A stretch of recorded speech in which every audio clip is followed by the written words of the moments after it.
Bismillahirrahmanirrahim. Yang kami hormati beliau Ketua DKM beserta semua pengurus DKM Al-Ikhlas Duta Indah. Wabil khusus nuqaddimu lakum tahiyatan Bapak Ibu sekalian, ikhwatal iman rahimani wa rahimakumullah. Hamdan wa syukran lillahi, salatan wa salaman daimaini mutalazimain ala khairi khalqillahi Muhammad ibni Abdillahi sallallahu alaihi wa alihi wasallam. Ibadallah, usi nafsi wa iyyakum bitaqwallah wa ta'ati rasulihi la'allakum turhamun. Wa bimunasabati akhiri syahri Syawal nuqaddimu lakum jami'an tahiyatan taqabbalallahu minna wa minkum fataqabbal ya karim. Taqabbalallahu saliha a'malikum wa saliha a'malina, siyamakum wa siyamana.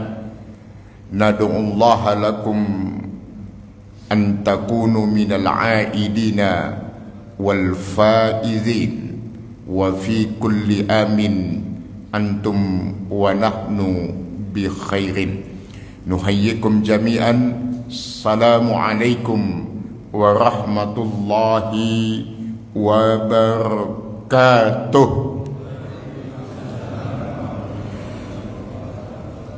Sehat Bapak Ibu? Subhanallah, masih semangat. Insyaallah semangat tetap terjaga walaupun Ramadan telah berlalu, sekalipun realitas tidak menunjukkan demikian. Indikator yang paling dekat, yang sholat subuh dan yang masih menyempatkan untuk sejenak dengan niat beriktikaf sekaligus talabul ilmi, mencari ilmu di jalan Allah, tidak sebanyak yang sholat subuh. Ternyata memang kesibukannya masih tinggi, suasana bulan Syawalnya masih tinggi. Kita husnuzon, mudah-mudahan beliau-beliau yang belum sempat untuk duduk sejenak mengaji bersama, mudah-mudahan di waktu-waktu yang akan datang Allah memberikan kesempatan. Memang benar-benar menyibukkan bulan Syawal itu. Sebelum Syawal sibuk, setelah Syawal sibuk.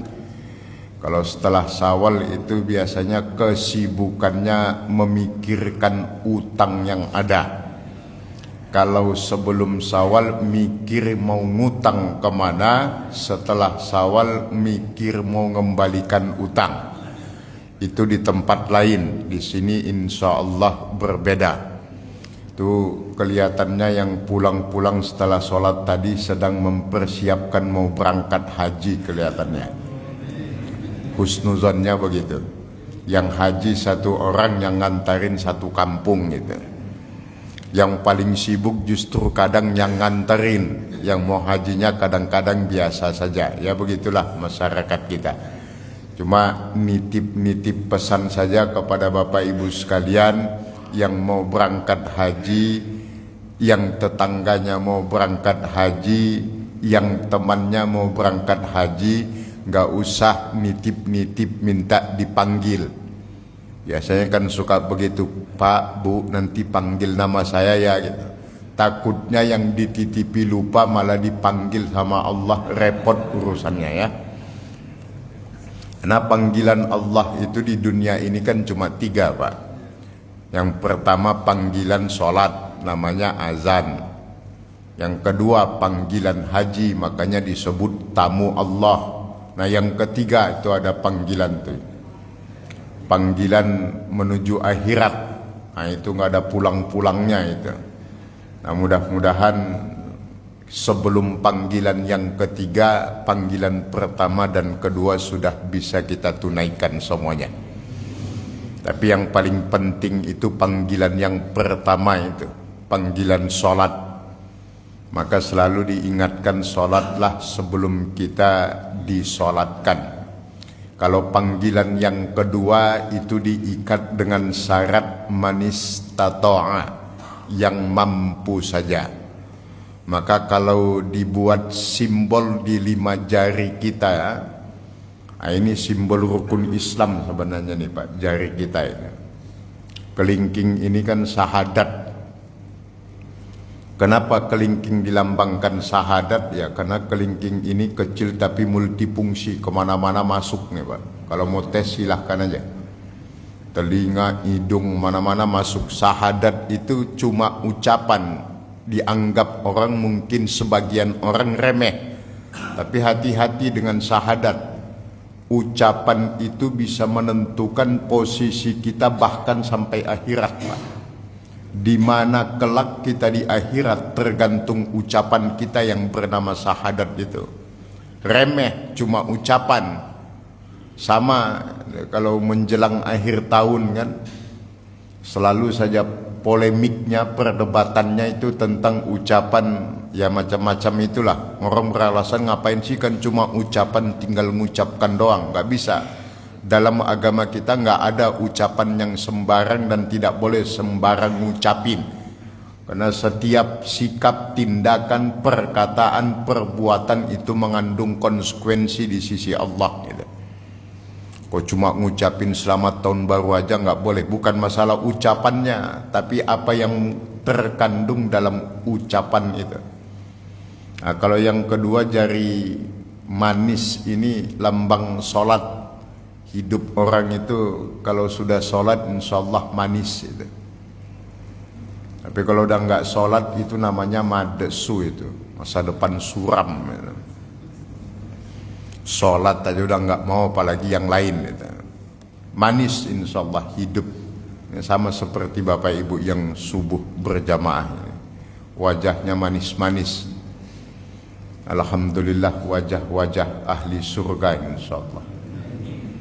Ini wajah-wajah yang nggak punya utang ini namanya. Makanya duduknya tegak, senyumnya lepas gitu. Yang punya banyak utang itu habis lebaran biasanya senyumnya nggak lepas gitu. Kalau jari tengah itu puasa, maka dari kelima jari yang paling panjang itu jari tengah. Karena memang puasa itu ibadah khusus yang kita lewati bulan Ramadan yang lalu. Karena dia puasa khusus, ibadah khusus maksudnya. Yang tahu hanya Allah. Semua makhluk bisa dibohongi, bisa ditipu, tetapi Allah nggak bisa dia bohongin dan nggak bisa dia tipu. Maka dia jadi ibadah khusus. Nah, kalau telunjuk itu identik dengan rukun Islam yang keempat, zakat. Apa hubungannya zakat sama telunjuk? Nah, telunjuk itu biasanya identik dengan orang yang Allah titipi harta, kekuasaan, harta, macam-macam lah gitu. Itu biasanya sukanya main telunjuk gitu Pak. Berdiri. Telunjuk nggak ada. Berdiri Pak. Nggak ada. Main telunjuk, angkat, pindah, sini. Makanya dalam tahiyat itu kenapa telunjuk yang diperintahkan untuk bergerak gitu. Jadi jangan berdebat tentang bagaimana posisi telunjuk ketiga tahiyat, mau langsung tegak apa gerak-gerak, nggak penting itu Pak. Yang penting selama telunjuk yang main itu sah.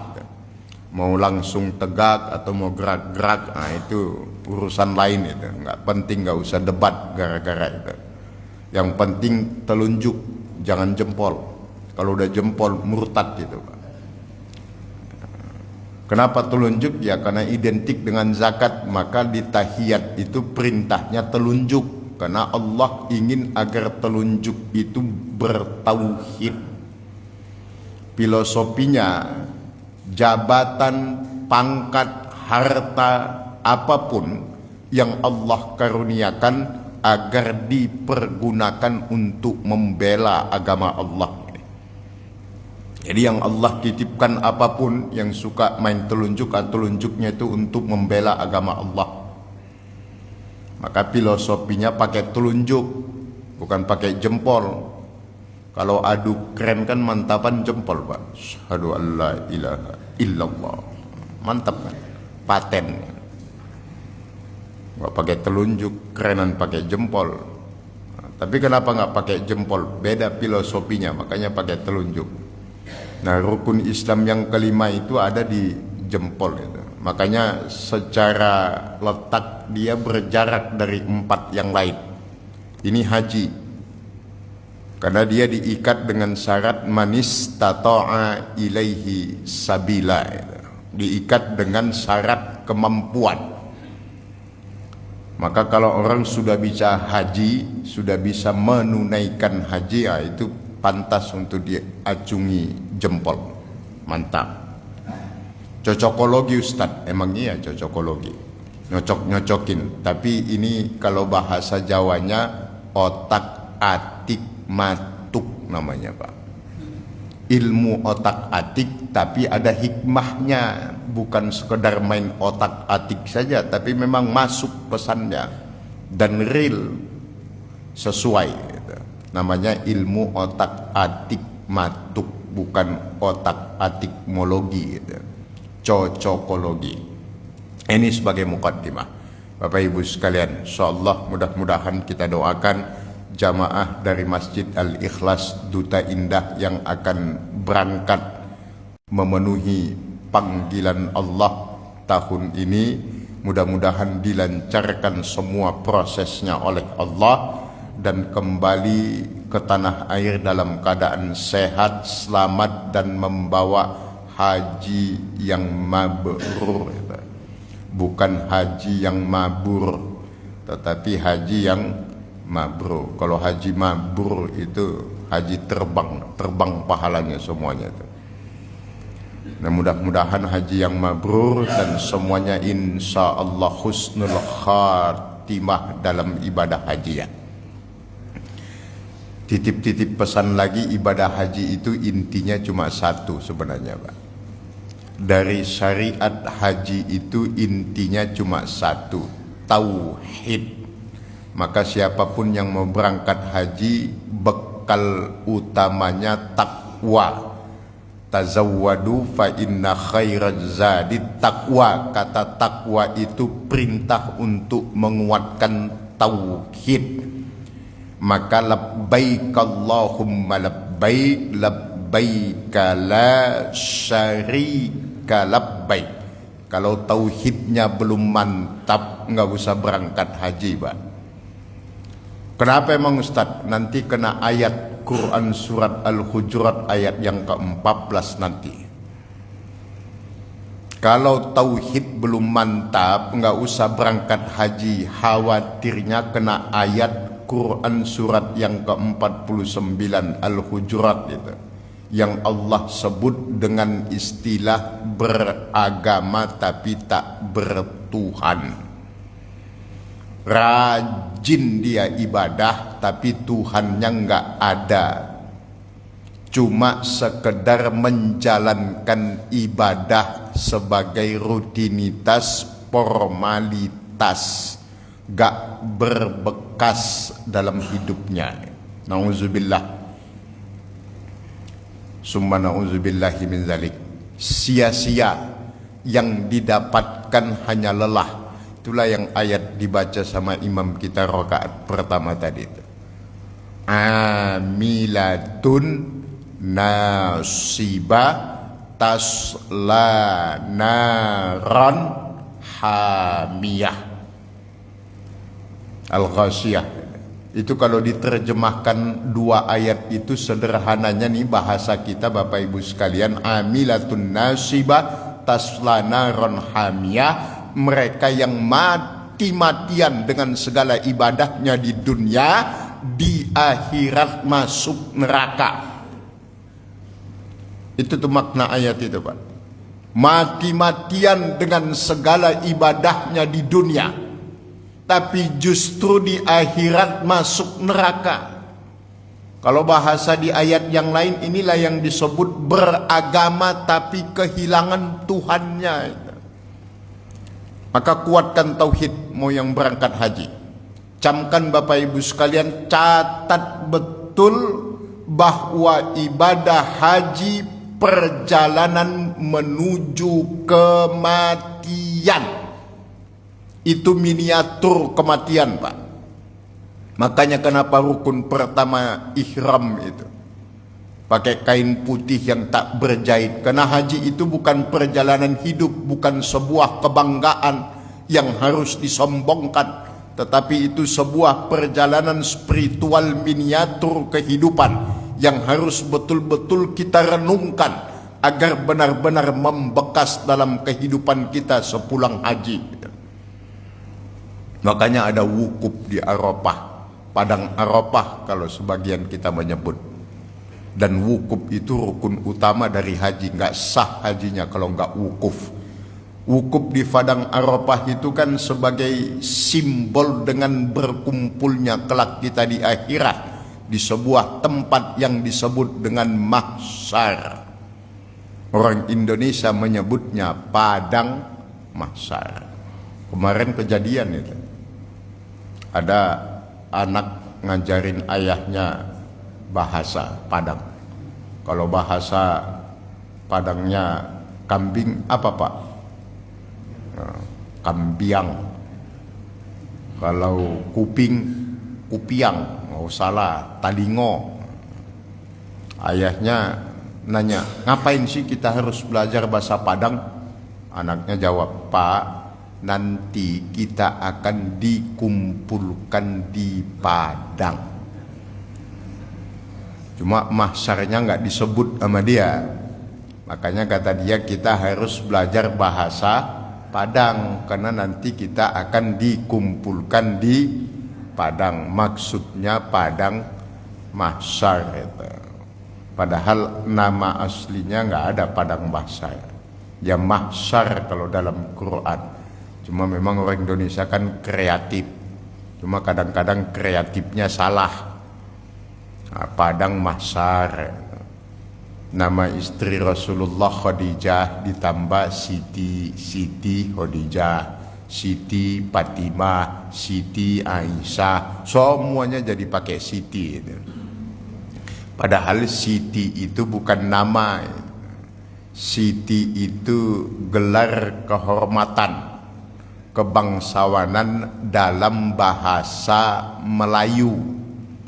Kalau bahasa Arabnya Sayyidah. Ya.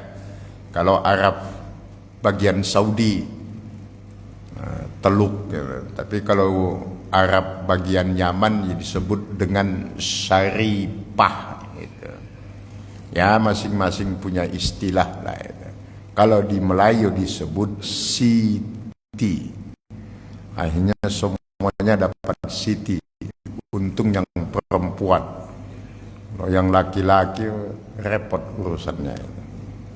Nah itu Bapak Ibu sekalian, mudah-mudahan yang mau berangkat haji yang lain yang belum insya Allah menyusul semuanya. Mudah-mudahan sampai azal menjemput kita sudah bisa menyempurnakan rukun Islam. Untuk semua jamaah masjid Duta Indah, Al-Ikhlas Duta Indah, khususnya yang istiqomah dalam ketaatan, insya Allah segera menjadi tamu-tamu Allah Subhanahu wa ta'ala. Baik Bapak Ibu sekalian, singkat saja sebagai bahan kajian kita pagi ini yang kita ambilkan dari syarah hadis Arba'in Nawawi sebagaimana diamanahkan, kita angkat satu hadis dari Abdullah bin Umar yang diriwayatkan oleh Imam Muslim. Kita tidak akan bahas tekstual hadisnya, tetapi kita ambil intisarinya. Maka tema kita pagi ini adalah berserah bukan menyerah. Ini inti hadis dari Abdullah bin Umar yang diriwayatkan oleh Imam Muslim ketika Rasulullah mengajarkan kepada kita tentang makna tawakal yang sebenarnya. Berserah bukan menyerah. Karena realitas kenyataan banyak yang menyerah bukan berserah. Seharusnya berserah bukan menyerah. Kita simpulkan dalam 3 kata kunci untuk menjadi pokok pembahasan. Pertama, kenapa? Kedua, apa? Dan yang ketiga, bagaimana? Pertama, kenapa kita angkat tema ini? Bapak Ibu sekalian, tema ini penting untuk dibahas agar kita terhindar dari apa yang disebut dengan murtad tanpa terasa. Hati-hati, murtad tanpa terasa. Banyak orang yang keluar dari Islam tanpa dia merasa dia telah keluar dari Islam. Tetapi secara hakikat dia telah keluar dari Islam, walaupun secara formalitas dia masih tetap seorang muslim. Tapi hakikatnya dia sudah keluar dari Islam itu. Nah, mereka yang keluar dari Islam itu disebut murtad dalam agama kita. Murtad itu dari kata kerja radda, irtadda, artinya kembali kepada kekufurannya. Kenapa disebut murtad tanpa terasa? Bapak Ibu sekalian bisa lihat dalam Quran surat yang ke-12. Quran surat Yusuf ayat yang ke-87. Quran surat Yusuf ayat yang ke-87. Allah Subhanahu wa taala menegaskan, wala tayasu min rauhillah innahu la yayasu min rauhillahi illal qaumul kafirun. Jangan pernah berputus asa dari rahmat Allah. Sesungguhnya mereka yang berputus asa dari rahmat Allah adalah orang-orang kafir. Bagaimanapun kondisi, keadaan kita, dimanapun, bagaimanapun selama masih ada keimanan, kita dilarang oleh Allah untuk berputus asa. Sebab yang pantas berputus asa itu hanya orang-orang kafir, kata Allah. Masa sih Ustaz, sederhananya beginilah Pak. Ini untuk memudahkan pemahaman. Orang beriman, orang yang sudah bersahadat, bukan beriman, muslim dia. Cuma modal sahadat saja Pak. Sebejat, sejelek, sejahat apapun dia di dunia ini, mati, meninggal di akhirat itu masih ada jatah masuk surga Pak. Orang Islam itu Pak, gak pernah sholat, gak pernah ke masjid, gak kenal ibadah yang lain, tapi dia syahadat dan dia tidak pernah mensekutukan Allah dalam hidupnya. Dia meninggal masih ada jatah harapan masuk surga Pak. Maka orang-orang muslim yang masuk surga itu dalam Al-Quran keterangannya khalidina fiha. Gak ada kata abadanya Pak. Lama, betul lama.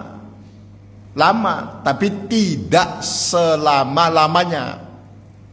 Tapi kalau orang kafir dalam Quran surat Bayyinah itu yang disebut syarrul bariyah itu khalidina fiha abada, lama dan selama-lamanya. Itulah orang Islam.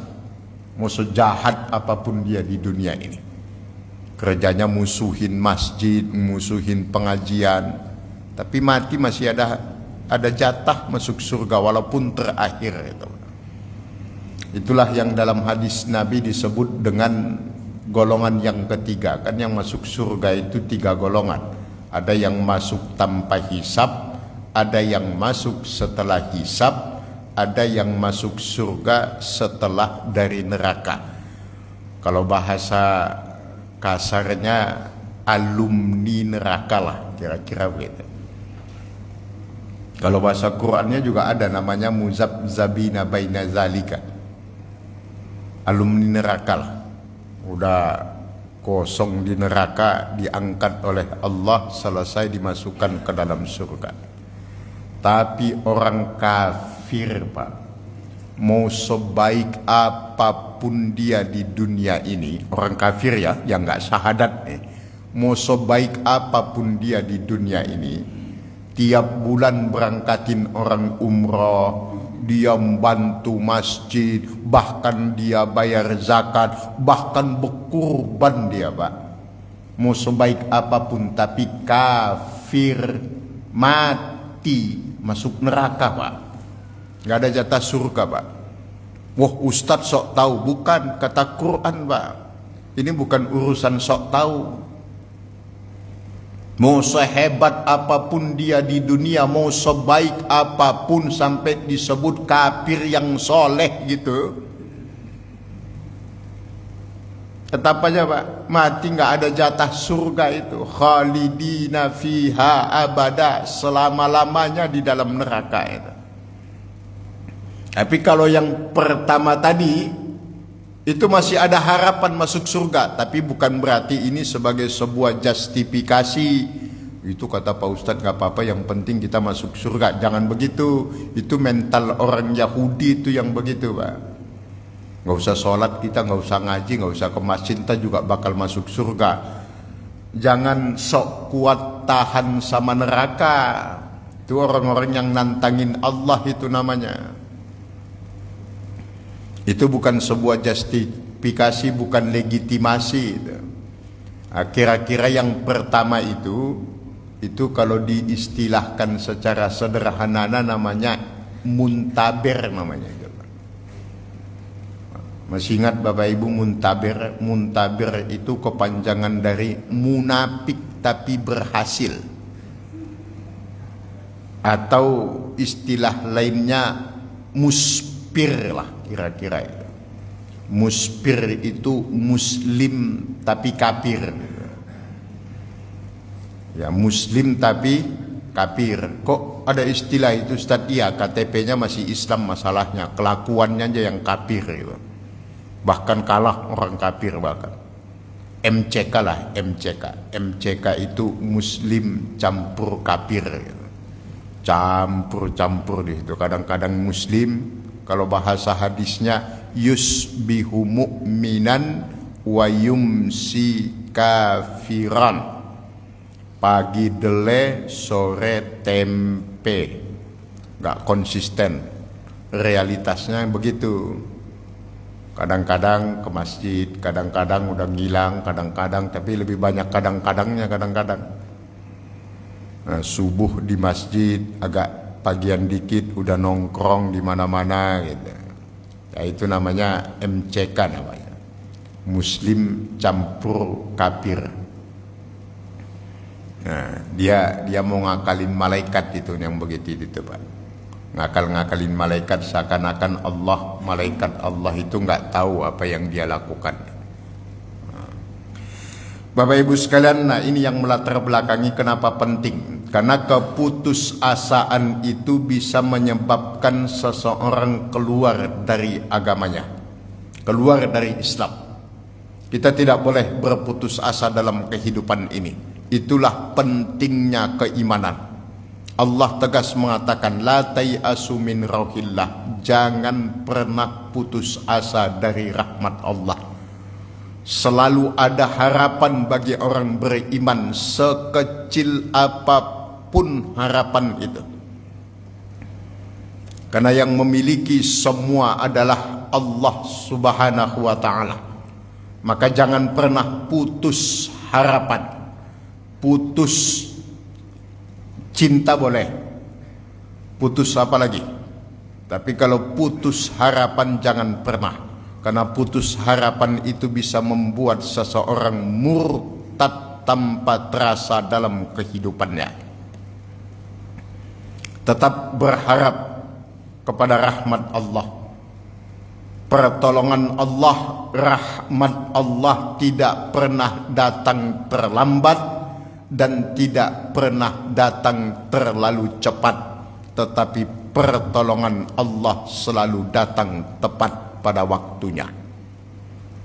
Maka kalau kita terjemahkan dalam konteks kita berdoa, Allah memberikan apa yang kita butuhkan, bukan memberikan apa yang kita minta.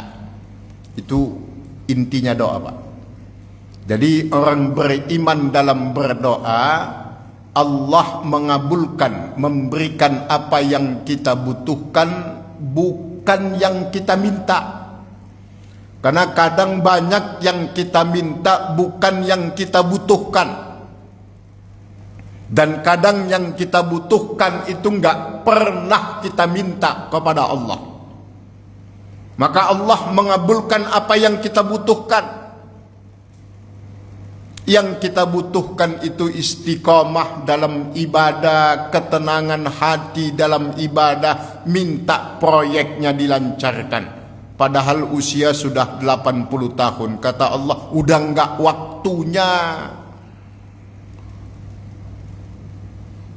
Udah enggak waktunya. Ya Allah, sehatkan badan. Ya Allah, biar bisa naik sepeda keliling 1 kabupaten. Itu kata Allah, udah enggak waktunya. Sekarang minta sehat biar kuat 5 waktu ke masjid. Yang diminta itu tidak dibutuhkan, yang dibutuhkan terkadang malah enggak diminta. Kok bolak-balik emang? Ya begitulah manusia, namanya juga insanun. Bolak-balik. Maka Allah mengabulkan apa yang kita butuhkan, belum tentu mengabulkan apa yang kita minta. Dalam berdoa pun jangan putus asa dengan keluar kata-kata doa saya tidak dikabulkan. Nggak ada doa yang tidak dikabulkan oleh Allah.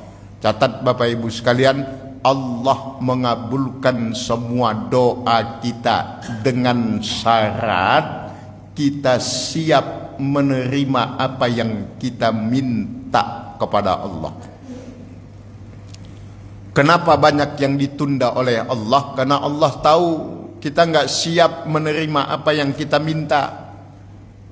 Masa Ustaz, ya Allah panjangkan umur kami ya Allah. Dipanjangkan nama Allah. Malasnya ke masjid cuma sekali setahun doang sholat Idul Fitri. Tapi minta panjang umur, berarti kan nggak siap itu. Ya Allah, sehatkan lahir dan batin saya. Diajak ngaji aja susah amat. Tapi mintanya sehat walafiat. Ya Allah, lancarkan rezeki, mudahkan semua urusan. Pelitnya minta ampun, itu berarti tidak siap. Nah itulah Bapak Ibu sekalian bedanya cita-cita dan angan-angan dalam Islam. Kalau cita-cita itu dibolehkan, bercita-cita itu disyariatkan, tapi berangan-angan itu tidak boleh. Karena kalau cita-cita itu usaha duniawi yang diikat dengan akhirat. Jadi semua target duniawinya diikat dengan akhirat. Ya Allah, mudahkan urusan suami saya, lancarkan semua usaha kami ya Allah, agar kami semakin taat di jalan-Mu dengan banyak bersedekah. Itu cita-cita namanya, Pak. Kalau angan-angan itu cuma permintaan dunia tanpa akhirat. Itu angan-angan, makanya dilarang dalam agama kita. Bahasanya disebut tulul amali, angan-angan, panjang angan-angan. Dunia terus yang diminta. Padahal usia sudah mulai masuk waktu asar. 10 menit lagi udah maghrib. Masih aja dunia terus, kencang amat dunianya. Itu di tempat lain. Mudah-mudahan Bapak Ibu orang-orang tua kami nggak ada yang tersinggung di sini. nggak usah dibawa perasaan. Ini yang kita omongin selalu kita ambil contoh di tempat lain. Di Konoha namanya. Di sini alhamdulillah, ini subhanallah. Maka dari dulu kita bilang kan, di Al-Ikhlas Duta Indah nggak ada orang tua, yang ada para senior, sesepuh. Beda kalau tua itu takdir, nggak usah diobrolkan. Mau apa enggak, ridho apa enggak, tua aja. Mau ditutupi sehebat apapun tetap aja ketahuan tua. Tapi senior, itu pilihan. Karena banyak orang tua yang tidak pantas dituakan. Ada banyak banget itu orang tua di luaran sana yang nggak pantas dituakan. Udah usia 80 masih pakai celana pendek ketat lari pagi seakan-akan masih usia 17 saja. Setan aja ngelihatnya udah gerah begitu itu. Jangankan malaikat, nggak sadar diri itu di luar sana, jauh di laut itu banyak yang begitu. Di sini malah alhamdulillah, ini orang-orang tua kami yang pantas untuk kami jadikan teladan. Bahkan dari lubuk hati kami yang masih di bawah antum semuanya, anak-anak dari orang-orang tua kami ini cemburu sebenarnya kami. Cemburunya apa? Bisa enggak kami seperti Bapak Ibu sekalian pada waktunya nanti. Ini Bapak Ibu usia 70, 75, 80 ada di masjid. Belum tentu nanti kami pada usia 70 walaupun sekarang Ustadz ada di masjid. Ya itu, subhanallah, inilah yang disebut dengan happy ending insyaallah. Ini husnul khatimah. Jadi antum sudah on the right track, sudah di jalur yang benar, tinggal istiqomahnya saja. Ini udah di jalur yang benar ini udah.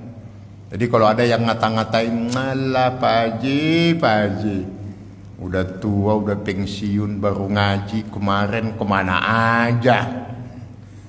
Pastikan bahwa yang ngomong itu pun udah pensiun dan dia nggak ngaji. Nggak usah resah dengan kata-kata orang-orang yang begitu itu. Masih mendingan Bapak Ibu sekalian, malah bagus, bukan cuma sekedar mendingan. Insya Allah ini akhir yang baik. Daripada mantan ustadz, lebih baik mantan preman. Daripada mantan ustadz sekarang jadi preman, mantan preman sekarang jadi ustadz. Makanya ini sudah hijrah semua ya. Kelihatan sudah dunia hitam kembali ke dunia putih. Udah mulai memutih semuanya. Rambut, jenggot, alhamdulillah. Itu tanda-tanda kebesaran Allah. Bukan tanda-tanda tua itu Pak, tanda-tanda kebesaran Allah gitu. Ustadz mau ceramah 24 jam non-stop di sini belum tentu masuk gitu Pak. Tapi kalau udah jenggot mulai memutih, ngelihat di cermin, itu nasihatnya masuk betul itu. Udah tua ya. Kalau ustadz yang nasihatin belum tentu masuk itu. Cuma ada juga yang repot ngelihat jenggotnya, rambutnya mulai putih, habis disemir mati-matian. Itu namanya penipuan yang paling nyata dalam kehidupan itu. Itu ngalahin yang di sono no itu. Kan ada yang di sono itu suka membohongin orang sama bohongin dirinya. Itu yang suka nyemir-nyemir rambut walaupun dibolehkan sebenarnya. Tapi kalau niatnya buat nutupi tuanya, itu berarti mengalahi pencitraan itu namanya. Hakikatnya sama aja, mau dia bungkus pakai apapun, siapa sih yang nggak tahu ya. Tapi kan ini zamannya zaman serba pencitraan, apa-apa dibungkus semuanya. Nah ini Bapak Ibu sekalian, kenapa kita angkat tema ini? Yang kedua, kata kuncinya apa? Apa yang dimaksud dengan berserah bukan menyerah? Kita angkat dari tulisan Al-Imam Ibnu Rajab Al-Hambali. Beliau memberikan ada 3 hakikat utama dari apa yang dimaksud dengan berserah dalam kehidupan. bahasa agama kita tawakal itu hakikatnya ada 3. Yang pertama, jangan atur Allah, biarkan Allah yang mengatur kita. Jangan atur Allah, biarkan Allah yang mengatur kita. Itu konsekuensi hakikat, konsekuensi garis miring hakikat tawakal, berserah. Biarkan Allah yang mengatur kita, jangan kita yang mengatur Allah. Bagaimana prakteknya dalam kehidupan? Dalam kehidupan prakteknya kata beliau, dunia ini kita yang atur, bukan kita yang diatur oleh dunia. Pak Haji, habis sholat subuh kita ngopi ya, ada yang mau saya obrolkan penting. Oke, siap. Tapi setelah ngaji, saya ngaji dulu. Penting Pak Haji ini. Enggak, kalau mau habis ngaji. Nanti habis ngaji kita ketemu, kita ngopi. Enggak Pak Haji, habis subuh ada pengajian, saya mau ngaji dulu. Sampean mau enggak? Kalau mau ayo, kalau enggak, enggak. Nah itu namanya kita ngatur dunia. Jangan sampai dunia yang mengatur kita. Pak Haji jangan telat ya, nanti nyampainya di bandara jam 12 tepat loh. Karena pesawatnya berangkat jam 12. Kalau mereka yang beriman dan memiliki kemerdekaan, dia jawab, undur pesawatnya. Saya nggak mau sholat zuhur saya ketinggalan gara-gara jadwal pesawat. Saya nggak diatur sama pesawat. Ambil yang jam 1, jam 2, jam 3, jam 4 masih ada. Di luar jam-jam sholat. Zuhur saya mau sholat dulu. Setelah sholat baru kita berangkat.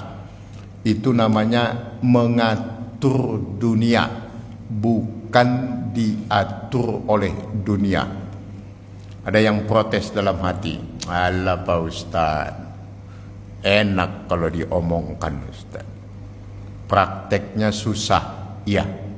Itulah hakikat ajaran agama. Mudah diomongkan, sulit dipraktekkan. Tapi ingat Bapak Ibu, bukan berarti mustahil untuk dilakukan. Semuanya membutuhkan kebulatan tekad kita. Hidup ini pilihan. Tentukan pilihan Bapak Ibu sekalian. Tapi ingat, setiap pilihan pasti ada konsekuensinya di hadapan Allah. Jadi ini yang pertama, jangan atur Allah, tapi biarkan Allah yang mengatur kita. Dunia ini Allah ciptakan untuk kita, bukan kita diciptakan untuk dunia ini. Maka dunia ini yang harus kita atur, bukan kita yang diatur oleh dunia. Pak Haji, habis ini kita sepedaan ya, kita lari pagi, jalan-jalan sambil nanti nyoto. Siap 86. Tapi setelah pengajian ya. Oh jangan, nanti keburu panas. Enggak, kalau sampean mau habis ngaji, kita jalan. Sekarang Pak Haji nggak bisa, sampean jalan aja sendiri. Saya mau tak ngaji dulu. Itu namanya ngatur dunia itu. Nggak mau diatur-atur oleh dunia. Ya, emang kalau jalan habis subuh nggak panas, tapi setelah itu emang nggak panas nanti. Sama saja. Saya masih lebih takut panasnya neraka daripada panasnya matahari. Wah itu baru tambah keren lagi itu. Itulah yang disebut dengan bapak-bapak gaul itu. Itu baru keren. Itu kalau kata anak muda itu gelarnya TOPBGT itu namanya. Top banget. Panas Pak Haji kalau habis ngaji berangkatnya. Saya lebih takut panasnya neraka. Wah. Itu yang ngajak langsung semaput di tempat itu. Ini Pak Haji minum kopinya kemarin, mabuknya sekarang. Kok tumben-tumbenan ngomong begitu. Kesambet di mana nih Pak Haji? Nah, itu insya Allah itu yang keren. Memang kelihatan idealis, tapi memang harus kita ucapkan. Karena kalau ngelawan yang bentuk-bentuk setan berbentuk manusia, enggak mempan pakai ayat Al-Quran, Pak. Enggak mempan. Kalau setan yang bentuknya jin, itu ayat kursi masih mempan, Pak. Tapi kalau sudah setan yang bentuknya manusia, Bapak bacain ayat kursi, dia terjemahkan, Pak.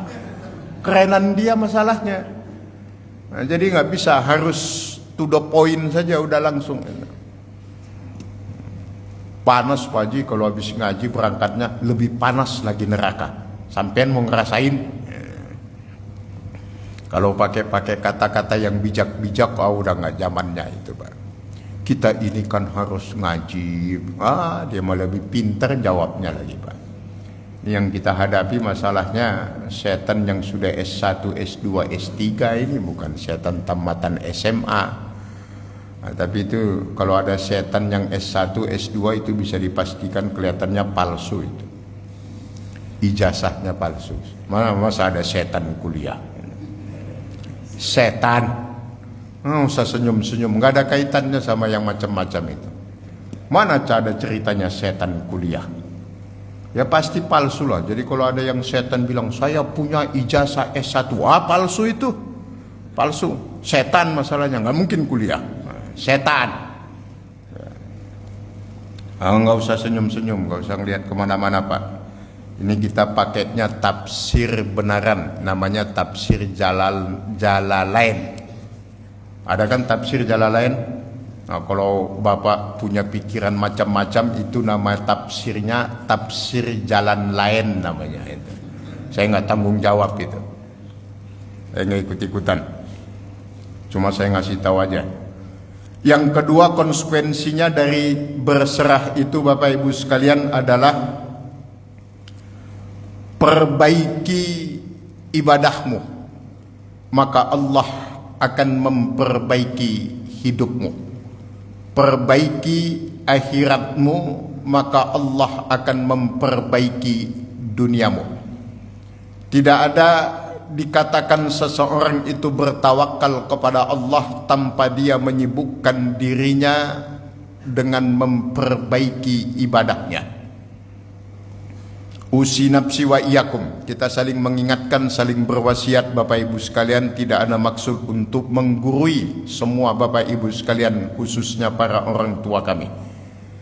Fokus untuk memperbaiki akhirat kita, maka dunia kita akan diperbaiki oleh Allah. Fokus untuk memperbaiki ibadah kita, maka hidup kita pasti diperbaiki oleh Allah. Banyak mereka yang sibuk memperbaiki dunianya, akhirnya dunia tak dapat, akhirat pun tak dapat. Inilah yang dalam pepatah orang Padang dikenal dengan siku capang siku capi. Yang dikejar nggak dapat, yang di tangan juga lepas. Jadi nggak dapat apa-apa udah. Dunia nggak dapat, akhirat lepas. Nauzubillah. Tapi kalau akhirat kita kedepankan, dunia tetap kita dapatkan. Ya, yang tadi mau lari pagi habis sholat subuh langsung, dunianya dapat. Belum tentu. Belum tentu. Akhiratnya lepas pasti, karena nggak sempat dia ngaji.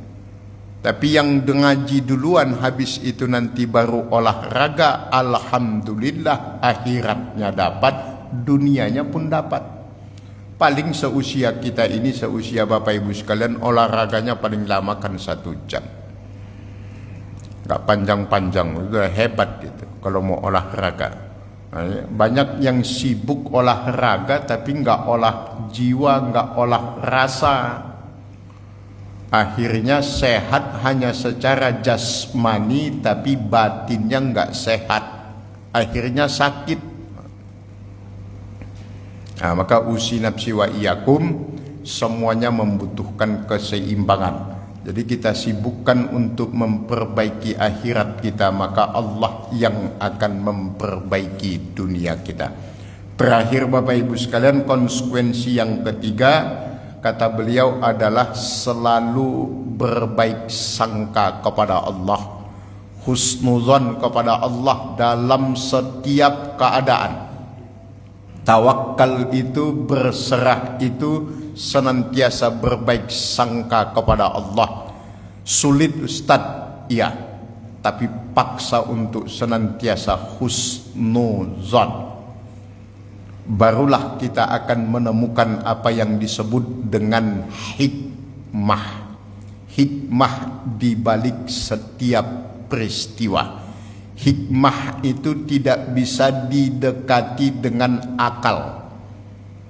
Hikmah itu bahasa lainnya dalam Al-Quran disebut ayat Allah namanya.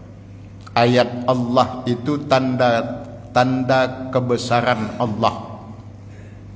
Tanda-tanda kebesaran Allah itu tidak bisa selalu didekati dengan akal, tetapi lebih mengedepankan hati dan keimanan. Seperti kita dalam berumah tangga. Antum lihat dalam Quran surat Rum itu Bapak Ibu sekalian, kalau kita diundang walimahan selalu ayat yang dibacakan itu tuh. Wa min ayatihi wa min ayatihi. Jadi suami istri itu ternyata dalam Al-Quran disebut wa min ayatihi, bagian dari tanda-tanda kebesaran Allah. Maka dalam berumah tangga itu kata Nabi tidak bisa hanya mengandalkan logika, tetapi yang lebih dikedepankan adalah keimanan. Karena banyak hal aneh yang terjadi di antara pasangan yang ada. Suami bilang istrinya aneh, istri bilang suaminya aneh, saling menuduh aneh bapak ini. Suaminya juga bilang aneh ibu ini. Memang aneh, namanya juga tanda-tanda kebesaran Allah. Istri kita itu bukan sekedar istri, tapi tanda-tanda kebesaran Allah. Maka kalau lihat istri kita aneh-aneh, ya tersenyum saja, namanya juga kebesaran Allah. Tanda-tanda kebesaran Allah. Para suami itu juga tanda-tanda kebesaran Allah. Ala kulli hal, tanda kebesaran Allah hanya bisa didekati dengan keimanan. Sebab akal terkadang tidak kuat menerimanya. Tapi jangan salah ucap. Ada yang mengatakan gak masuk akal. Nah, bukan gak masuk akal, akalnya yang gak bisa masuk. Ini ajaran Islam gak masuk akal. Bukan ajaran Islamnya yang gak masuk akal, akalnya yang gak bisa masuk sama ajaran Islam itu. Karena kenapa? Kemampuan manusia terbatas. Wa ma utitum minal ilmi illa qalila. Manusia ini yang ada merasa pintar tapi tidak pintar merasa. Gelar akademisnya seabrek, 1 kilometer panjang namanya. Segala-galanya ada, profesor, doktor, kiai, haji, LCMA, macam-macam, semuanya ada. Tapi belum tentu itu bisa menyinari kehidupannya itu. Makanya ada istilah banyak orang berkualitas tanpa titel dan banyak orang yang bertitel tanpa kualitas. Kalau minjam istilah Rocky Gerung, ijazah itu hanya tanda orang pernah sekolah, belum tentu pernah berpikir. Karena banyak juga yang punya ijazah tapi nggak mikir-mikir di kampung saya. Nah, terakhir Bapak Ibu sekalian, sebagai penutup, bagaimana agar kita mampu berserah bukan menyerah dalam hidup ini. 3 hal saja Bapak Ibu sekalian kita bahas singkat. 1, hidup jangan terlalu serius. Di dunia ini hidup jangan terlalu serius. Kata Ustadz, bukan, kata Al-Quran. Setidaknya ada 3 surat, 3 ayat dalam 3 surat dalam Al-Quran. Ini kalau antum mau catat silahkan. Ada Quran surat yang ke-6 ayat 32 Al-An'am. Kemudian ada surat ke-29 Al-Ankabut ayat yang ke-64. Kemudian ada Quran surat yang ke-57 Al-Hadid ayat yang ke-20. Jadi ada Al-An'am ayat 32, ada Al-Ankabut ayat 64, ada Al-Hadid ayat yang ke-30. Bapak Ibu sekalian nanti periksa dalam Al-Quran setelah selesai pengajian. Di 3 ayat ini, di 3 surat ini eksplisit Allah menyebut kata innamal hayatud dunya la'ibun walahwun. La'ibun walahwun. 2 itu menjadi 1. La'ibun walahwun. Hidup dunia ini hanya permainan dan senda gurau. Nggak usah diambil serius hidup dunia ini, Pak. Yang perlu diseriusi itu kehidupan akhirat saja. Kehidupan dunia ini jangan terlalu serius, kata Allah. Kenapa? Apa sih yang nggak berubah dalam hitungan menit, jam, hari? Semuanya bisa berubah. Sekarang dia nangis, tahu-tahu nanti ketawa. Sekarang dia ketawa, nanti bisa-bisa nangis itu. Makanya dulu orang tua kita suka ngingatin itu kan, jangan kebanyakan ketawa sampean mau nangis itu. Beneran kebanyakan ketawa, terbahak-bahak, ujung-ujungnya nanti nangis itu. Tanda-tanda orang mau nangis itu. Itu menandakan bahwa hidup ini nggak ada yang kekal. Semuanya serba berubah. Jadi kalau diambil terlalu serius, capek gitu. Udah disusun rencananya, targetnya sedemikian rupa detail, nggak nyampe juga. Ini kemarin Ramadan buat sampai bikin jadwal, ada yang bikin jadwal, Pak. Jam sekian sampai jam sekian bangun, tahajud, sahur. Wah, sampai punya target. Khatam 4 juz, 4 kali khatam. Baca Quran setiap sholat sekian ayat. Satu pun nggak ada yang dia jadwalkan, Pak. Nggak ada yang dijalanin. Nah, itulah tanda ketidakseriusan manusia dalam hidup ini. Apa ini berubah? Nggak ada yang kekal. Nggak ada yang kekal. Semuanya serba berubah. Maka kata Allah, nggak usah terlalu serius hidup ini. Hidup dunia maksudnya ya, Pak. Kehidupan duniawi ini jangan terlalu diambil serius, karena ini hanya la'ibun walahwun, hanya permainan dan senda gurau. Yang harus diseriusin itu hanya kehidupan akhirat, karena dia al-baqa, bakin, khalid, kekal selama-lamanya. Kalau dunia kenapa nggak boleh diseriusin? Karena hanya sementara. Hanya sementara. Mati-matian kita nyari dunia, mati-matian sampai disebut paling kaya, taipan, miliarder, oligarki, segala macam lah di situ penyebutannya. Mati ya, tinggalkan semuanya. Nggak ada yang dibawa. Paling semahal apapun mobilnya, mobil paling mahal mau 10 M kayak gitu, yang nggak ada di Indonesia ini. Begitu mati, yang nganterin bukan mobil yang ber-MM, yang harga nggak nyampe 100 juta, namanya ambulan. Nggak ada Ferrari yang nganterin orang meninggal ke pemakaman. Nyunsep Ferrarinya ini. Ambulan juga. Mau gelar sepanjang apapun, profesor ada, doktor ada, LC ada, apalagi itu KH, Kiai Haji, Kuyaha itu, Kuyaha itu jamak Kiai, Kuyaha gitu. Ujung-ujungnya gelarnya cuma 3 huruf, ALM, almarhum. Makanya gelar itu nggak ada yang mau pakai itu, Pak. Kalau yang 3 huruf yang lain banyak itu, ada SAG, ada SPDI, ada macam-macam SH. Tapi kalau yang ALM itu nggak ada yang berani pakai.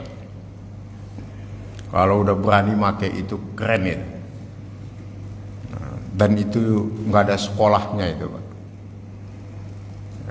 Kalau SAG ada sekolahnya. SAG itu kepanjangannya apa? SAG. SAG, Sarjana Alam Goib. Kuliah enggak, wisuda iya, itu namanya Sarjana Alam Goib. Atau SAG, Sarjana agak gimana gitu ya. Nah, iyalah ya. Tadinya katanya doktorandus, berubah jadi insinyur. Lah dibilang lagi fakultas kedokteran lagi. Salah sebut lagi jurusannya katanya teknologi kehutanan. Ada dah. Itu namanya SAG namanya. Sarjana agak gimana gitu ya, pokoknya gitulah ya. Itu di laut sana Pak itu. Intermezzo saja. Pokoknya di Indonesia ini ketawa aja yang banyak lah. Jadi jangan terlalu serius. Terakhir dua saja Bapak Ibu sekalian. Terakhir, jangan dustakan nikmat Allah. Jangan pernah mendustakan nikmat Allah. Selama kita tidak mendustakan nikmat Allah, maka kita akan bisa berserah kepada Allah dalam hidup ini. Yakinlah semua ini karena Allah. Hadza min fadli Rabbi. Semua ini adalah anugerah Allah. Anugerah Allah ini tujuannya cuma satu, liyabluwani a'akfur am ashkur. Semua ini ujian, apakah kita bersyukur atau justru sebaliknya kufur terhadap nikmat ini. Jangan pernah dustakan. Dustakan dalam artian dia tidak mengakui nikmat Allah. Seperti kata-kata siapa? Korun, hadza min indi nafsi. Ini semua karena kehebatanku, kata Korun. Bukan. Hadza min indillah. Semua ini dari Allah. Apapun, sekecil apapun, semua ini min indillah. Kalau kita sudah tidak mendustakan nikmat Allah, kita akui, maka kita akan berserah kepada Allah. Karena pemilik dari semua nikmat itu hanya Allah. Maka Bapak Ibu sekalian, berserahlah. Jangan menyerah dalam hidup ini. Sebagai kata penutup Bapak Ibu sekalian, prakteknya bagaimana Ustadz? Sebagai praktisnya dalam kehidupan, saling mengingatkan kita Bapak Ibu sekalian, praktek dari tema kita ini sederhananya, berdayalah, jangan bergaya. Karena banyak orang bergaya tapi tidak berdaya. Kalau bahasa Jawanya, gaya mulele, kuayane sampai langit yang ketujuh, isinya nggak ada. Dan banyak, bukan hanya urusan dunia itu Pak, urusan akhirat pun banyak yang bergaya tapi tak berdaya. Wah, antum lihat aja waktu Idul Fitri kemarin. Masya Allah, nggak pernah ke masjid sekali Idul Fitri, jubahnya 2 lapis Pak. Wah, sajadahnya baru, keren, jubah baru, pakai sorban, pakai peci. Wah, subhanallah, kayak kiai besar Pak. Gaya, tapi tak berdaya. Munculnya di masjid sekali setahun. Nah, lebih baik berdaya tanpa gaya. Yang penting isinya, nggak usah kebanyakan gaya. Penampilannya biasa aja, pakai baju koko, peci putih, tapi jangan tanya absensinya di masjid. Alhamdulillah. Makanya tadi waktu kita sebelum ngaji, malaikat cepat banget lewat di Al-Ikhlas ini. Nggak di absen sama malaikat satu-satu yang ngaji. Langsung dicontreng semuanya sama malaikat. Sat. Kok cepat? Paling yang ngaji juga itu-itu aja orangnya. Gak bakal nambah kata malaikat. Enggak berkurang, iya nambah nggak bakal. Makanya nggak di absen satu-satu. Antum nggak diliatin, malaikat udah hafal. Paling yang pagi itu lagi. Berdaya, nggak punya gaya. Tapi di luaran sana banyak banget gayanya yang nggak ada itu ya. Mudah-mudahan kita senantiasa dibimbing, ditunjuki oleh Allah ke jalan yang Allah ridai. Sebelum kita tutup dengan doa, ada pertanyaan silakan. Alhamdulillah nggak ada, kita tutup dengan doa Bapak Ibu sekalian. Cepat aja. Tanyaan antum kan cuma satu, cepat-cepat aja ditutup Ustaz biar pulang gitu. Baik Bapak Ibu sekalian, sama-sama kita berdoa dari tempat yang baik, pada waktu yang baik, dalam kondisi dan keadaan kita yang baik, dari majelis ilmu yang mulia ini. Sama-sama kita bermunajat kepada Allah, semoga semua amal soleh yang kita lakukan pagi ini, berangkat dari rumah, sholat sunnah tahiyatul masjidnya, qabliyah subuhnya, sholat subuh berjamaah, zikirnya, ngajinya, sholat sunnah suruknya bagi yang mau melaksanakan, sholat sunnah awal duhanya itu. Semoga semua ini diterima oleh Allah sebagai catatan amal soleh kita di sisinya. Dan Allah jadikan wasilah perantara. Allah mengabulkan semua doa dan hajat kita yang baik-baik. Allah karuniakan kita semua yang hadir ini panjang umur dalam taat ibadah, sehat lahir dan batin untuk ibadah. Yang sakit baik ringan, sedang maupun berat, yang hadir ini kita doakan semoga sakit ini menjadi penggugur dosa dan kesalahan kita kepada Allah, menjadi penambah catatan amal soleh kita dengan kesabaran, dan mudah-mudahan menjadi pengantar husnul khatimah. Allah mudahkan semua urusan kita dalam ketaatan, Allah lapangkan rezeki kita dalam taat. Semoga anak, istri, suami, cucu Bapak Ibu sekalian, dimanapun mereka berada, kapanpun, bagaimanapun kondisi dan keadaan mereka, senantiasa dijaga dan dilindungi oleh Allah. Allah jauhkan dari segala musibah yang menghadapi kesulitan. Kita doakan semoga Allah berikan jalan keluar dari kesulitan yang dihadapi, dan mudah-mudahan Allah senantiasa kuatkan iman dan Islam mereka. Terakhir, kita doakan ayah dan ibu kita, khususnya ayah ibu kita yang telah mendahului kita semua. Semoga semua amal soleh yang kita lakukan Allah terima sebagai aliran pahala untuk beliau-beliau di alam kuburnya, menjadi rahmat dan wasilah turunnya ampunan Allah untuk beliau-beliau di alam kuburnya. Bapak Ibu sekalian, saya dapat WA menarik tadi pagi subuh. Sa'ala ahadun abna'i walidahu. Ada seorang anak bertanya kepada ayahnya, ya abadi, mal farqu baina ibtisamati wa ibtisamatuka. Ayahku, apa bedanya senyumku dengan senyummu? Dijawab oleh ayahnya, fa ajaba waliduhu.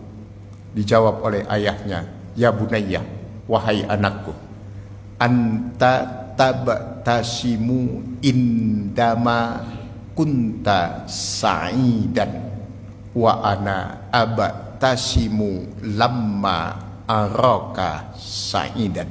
Anakku, bedanya senyum ayah dan kamu tersenyum di saat kamu bahagia, tapi saya tersenyum di saat melihat kamu bahagia. Itu ya hebatnya pengorbanan ayah dan ibu kita. Kita tersenyum di saat kita bahagia, tapi ayah ibu kita tersenyum di saat melihat kita bahagia. Belum tentu anak kita tersenyum ketika melihat ayah ibu kita bahagia. Maka kita doakan beliau-beliau, semoga Allah senantiasa mencurahkan rahmat dan ampunannya kepada beliau-beliau semua. Kepada para orang tua kita, orang tua kami yang masih ada ini, semoga antum dikaruniakan sehat walafiat.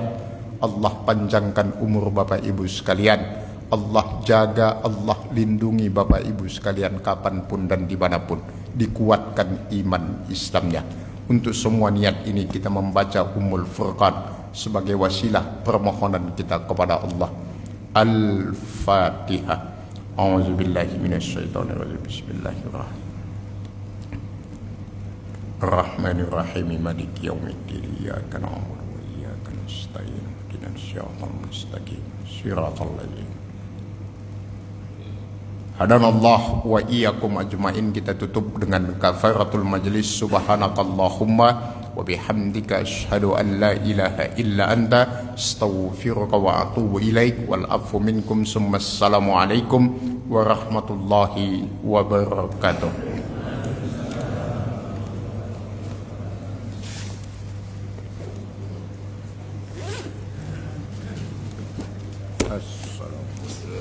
Makasih banyak. Makasih Bang. Saya ada. Assalamualaikum.